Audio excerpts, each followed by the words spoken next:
Welcome once again to another phenomenal episode of Doors of the Universe podcast.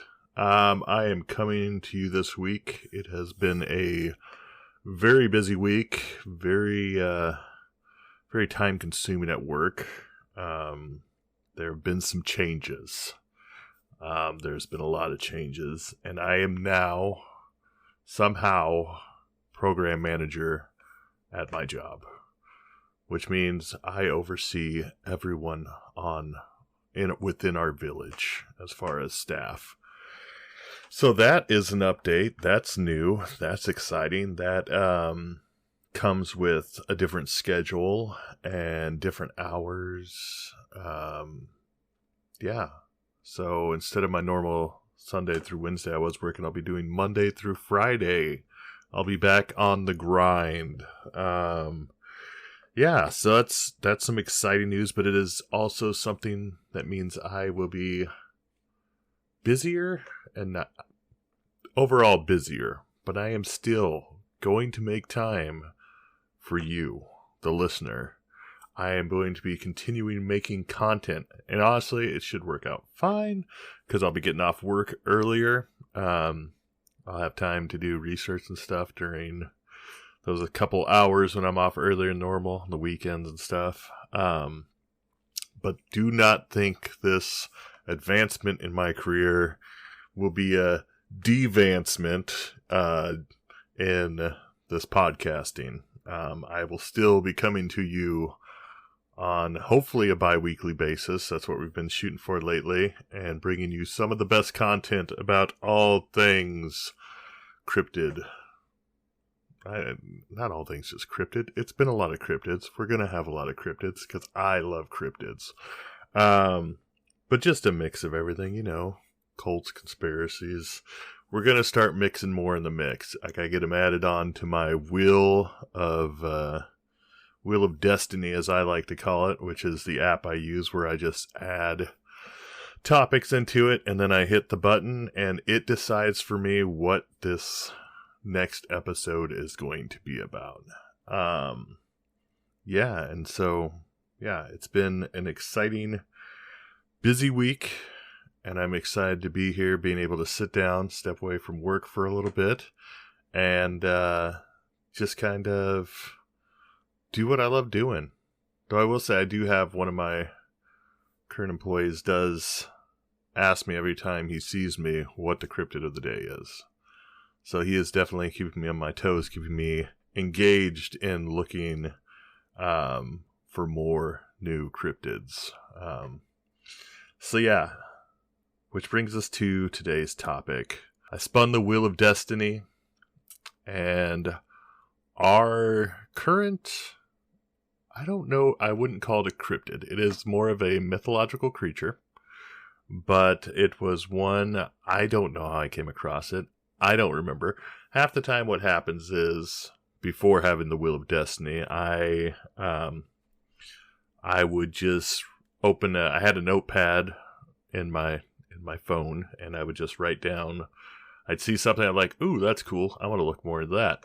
And then I would put it in my notepad, not especially having any real context connect to where it came from or how I came about it. But yeah, that's where all the original ideas for podcast episodes were stored. And I'm going to look up, figure it out. I think I've told before, but I would like to have the proper name. Daily Decision is the name of the app I use that is free to just make some, and it doesn't have to be this. You can put anything you want in there. Not sure what you want for dinner? Add a couple ideas to the Wheel of Decision, let it pick for you. But yeah, the Daily Decision is what I've been using, which I have been referring to as the Wheel of Destiny, because it just looks like it looks kind of like a Wheel of Fortune type thing, where it spins around and then it picks something. So, this week, I'm not going to lie to you, this is probably going to be another very short episode. Maybe we'll call them Cryptid Quickies.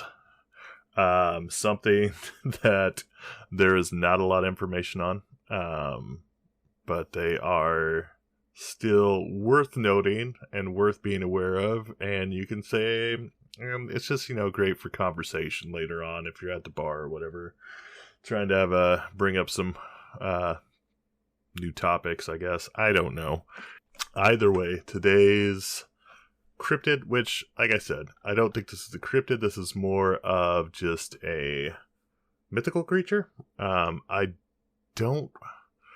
I wish I had more information on this. I really do. The information I had was very limited. There was a lot of, again, much like the giant Congo snake on the last episode, it was a lot of overlapping information on most of the websites I went to. And some very varying information on the sites I went to. So either way, let's get into it. So this week's Cryptid Quickie is coming to us from Germany. This is the Elwetritsch. That is Elwetritsch. I hope I'm pronouncing it right. I looked at a couple videos, a couple podcasts. Didn't seem like we had any real Germans doing these. So I apologize if I'm pronouncing the nation's bird incorrectly. It's not actually the nation's bird. The Elwetritsch, or plural, Elwetritschen, is a bird-like legendary creature which is reported to be found in southwest Germany, especially in the Palatinate. The Elwetritsch can be seen as a local equivalent to mythical creatures of other regions, the Bavarian Walpertinger, or Thuringian Rasselbach, which we will actually, I looked into that, and we'll do a little episode on at least one of the two, probably both. But yeah, so this bird-like legendary creature, which comes from Germany, is part of the Palatinate. So the Palatinate, if you were unfamiliar as I was, is a historical region, or the Rhenish Palatinate, is a historical region of Germany. Prior to World War II, it was known as Rhenish Bavaria. As a state of the Holy Roman Empire, it was known as the Lower Palatinate, which designated only the western part of the electorate of the Palatinate, as opposed to the Upper Palatinate. It occupies roughly the southernmost quarter of German federal state of Rhineland-Palatinate, covering an area of 2,105 square miles, with about 1.4 million inhabitants. Its residents are known as Palatines. Alright, so now you know about where this creature lives, where it's from in Germany. Let's talk about appearance. So this was one of the areas where there was a little more discrepancy on its looks. Overall, there was the chicken-like creature. So, but unlike your average chicken, it does have antlers. And instead of having feathers, it has scales. It does have wings, but it says they're of little use. So I'm going to assume it's a flightless bird, like it's our other fine flightless birds like ostriches, penguins. And it lives in underbrush or vines. One common feature that did come across most description was a very long beak. To say it antlers, it says antlers of a stag. So there's that to give a little better visual. 20th century, second half of the 20th century, things got a little weird. Artists increasingly portrayed Elwetritschen as female by adding breast. So yeah, if you look up some of the pictures of the sculptures or paintings done of the Elwetritsch, most of them will have, and not like chicken breast, like human female breasts. So where does the Elwetritschen originate from? This was another topic that was questionable, kind of like just seemed it was different among them. The most common, though, oddly enough, the most common was that supposedly they originate from crossbreeding chickens, ducks, and geese with mythical wood creatures such as goblins and elves. So yeah, just that's an image I don't need, but it's there. I'm sure there's a kink out there for everybody, and for whoever came up with the Elwetritsch, we know what yours was. So yeah, goblins, elves, chickens, ducks, and geese. Okay, yeah, so that's your origination. The Elwetritsch had been forgotten for a while until a gentleman named Espenscheid rediscovered them.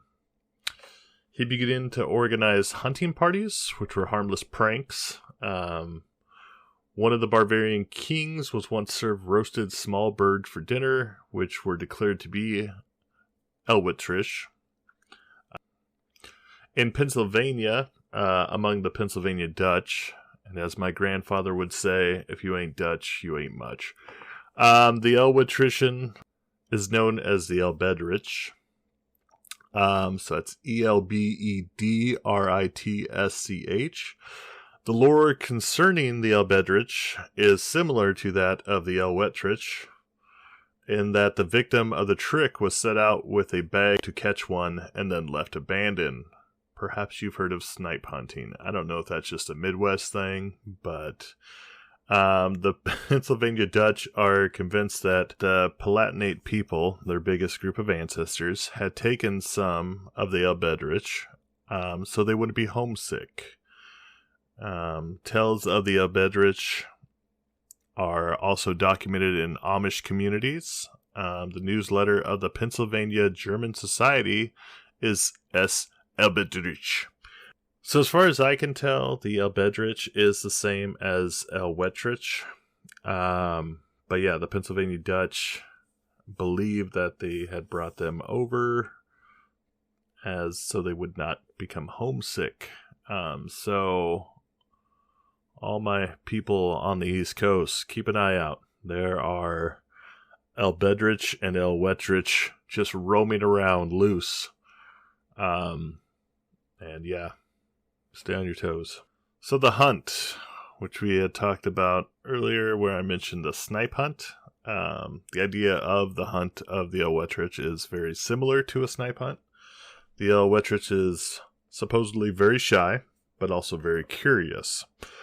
A hunting party consists of a fonger, a catcher, equipped with a big potato sack and a lantern, and the treber, the beaters. The catcher is led into the woods where the Elwetritsch is supposed to live, instructed to wait in a clearing with his sack and lantern while the beaters go off, supposedly to flush out the Elwetritsch. The light of the lantern is said to be attractive to the curious creatures, so will come to investigate and will then be caught by the catcher. While he waits, everyone heads back to the pub or wherever the party had previously assembled to wait for the catcher to realize that he has been fooled. So the snipe hunt is going out snipe hunting. And if you're young and haven't been hunting much and don't know much about the hunt, telling someone that you're hunting snipe, and then usually you just have them get out, get back in the car, and then take off. It's very cruel. It's very unusual, and it's a trick. I personally have never been involved in a snipe hunt, but I have heard stories. So like the jackalope, the Elwetritsch is thought to have been inspired by sightings of wild rabbits infected with the Shope papilloma virus, which causes the growth of antler-like tumors in various places, including on the head, which I did look up some pictures because I didn't see any chickens with the Shope papilloma virus, but I did see some of the wild rabbits with it, and it is a sad sight to see. Definitely looks like something you wouldn't want to come across in the woods. Might be the nature of lore, if you will. So yeah, that's what goes on with the hunt of it's basically it's a prank. The hunt is a prank.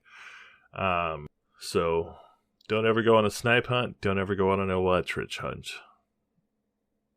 Don't go on a hunt, period. I'm vegan. What am I saying? Don't go on a hunt. Let them live. Let them live their lives. Elwetritsch, jackalopes, all of them. Just let them live, do their thing.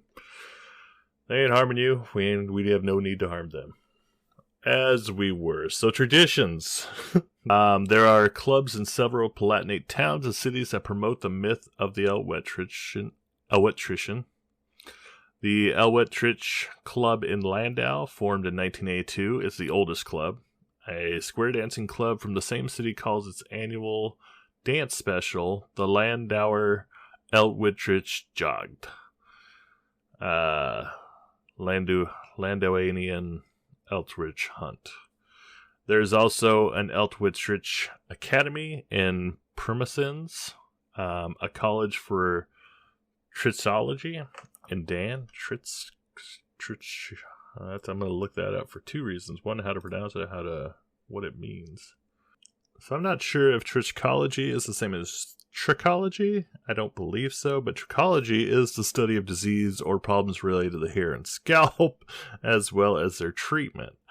But I think, because it's not spelled the same, but because when I tried to figure out what trichology is, I'm assuming it's the study of triches, like the Elwetritsch. I don't know. I looked it up. Google didn't give me an answer. The world is coming to an end now. There is something I have found that I don't know, but trichology, and that is in Dan, D-A-H-N, and an exhibition with figures of the mythical creatures in the Landauian Zoo, as well as in the zoo in Kaiserslautern. It looks like Kaiserslautern. But if you go into the Palatinate region, there are several monuments erected for the Elwetritsch. There's a fountain, an educational trail, a hiking trail, a monument in the municipal park, and a local carnival club that uses Elwetritsch as the mascot. That's in Dan, D-H-N. Yeah. There's a couple fountains in other cities as well. A local brewery, Bischoff, uses Elwetritsch as its mascot in Winweiler. But yeah, I am sorry, but that is all the information I have regarding Elwetritsch. A mythological chicken-like creature that is bred from crossbreeding of elves and goblins. I mean, that in itself that should just be enough to just make you want to learn more about it. But either way, I have looked and dug as far as I can, trying to find it. But that is the information I found on Elwetritsch. I really hope I haven't been pronouncing the name of it wrong this entire time. But it is German. And I believe I have a little German in me. Not much. But enough that I should pronounce that correctly. Elwetritsch. What do you think? Have you heard of the Elwetritsch before? Was that a fun little exploration of Elwetritsch? I hope you enjoyed it. I hope you found this informative. I know there are not a lot of podcasts out there on it. I know there are not a lot of YouTube videos on it. So hopefully this will add and bring a little more focus to Elwetritsch and its origins and a little bit of German folklore, I guess. But that's all I got. I told you it's going to be a short one. There's not a lot of information, and I think this is just how we're going to do it. I will do whatever the Wheel of Destiny tells me, and then I will research, and if it's a short one, it's a short one. If we can be a little bit longer, we'll make it a little bit longer. But honestly, like, some of the topics on the list are just not going to have a lot of information about them, but that's not to say they're not worth mentioning. So, and by looking up this one, I got an idea for another episode. So, not all bad, Elwetritsch. Germany, you did good. I guess we'll go ahead and wrap it up. That is all I have on Elwetritsch. But what else we do have are our socials. You can find it at Linktree, which is linktr.ee/DOTU podcast, which is on all of my socials I have currently. You can find it on, there's a link for it on the homepage of my Twitter, Instagram, maybe on Spotify. If not, I'm on Spotify. Anchor.fm. So that is no longer. It is now Spotify for podcasters. So everything will be going through Spotify when I upload and do everything. I told you I'd find that out on the last episode that, yeah, that is what is happening. That is the switch that has been made, which so far I haven't noticed any difference. It seems to be doing just as well. Seems to be might be even doing a little better since switching over to that. All I can ask is, if you like the episode, tell a friend. If you want to support financially, there are options through Patreon. You can Venmo me directly at DOTU Podcast on Venmo. Just put a message in there that it's for the podcast. You enjoy the podcast, you want to try and support it. I have a few things I do want to get for the podcast to make the recordings better. But overall, just listening, just sharing it with your friends, that's going to help the podcast grow. So yeah, if you see a friend who's into cryptids or someone you know that's into cryptids and you like this episode or any of the other episodes, share them, send them their way. Thank you for listening. Thank you for supporting in any way you do. It is appreciated. I love doing this. Like I said, it's going to be, my time is going to be a little more weirdly constricted, but I still would be making time for this podcast because this is my I guess it's a form of therapy for me, just getting it out there, being able to talk about the things I like to talk about. And I'd love to hear from you. You can get a hold of me on dotupodcast@gmail.com. I think, not sure if the voicemail option is still a thing on Spotify for podcasters. I will look more into that and see if that is an option. But you can message me on Instagram, on Twitter.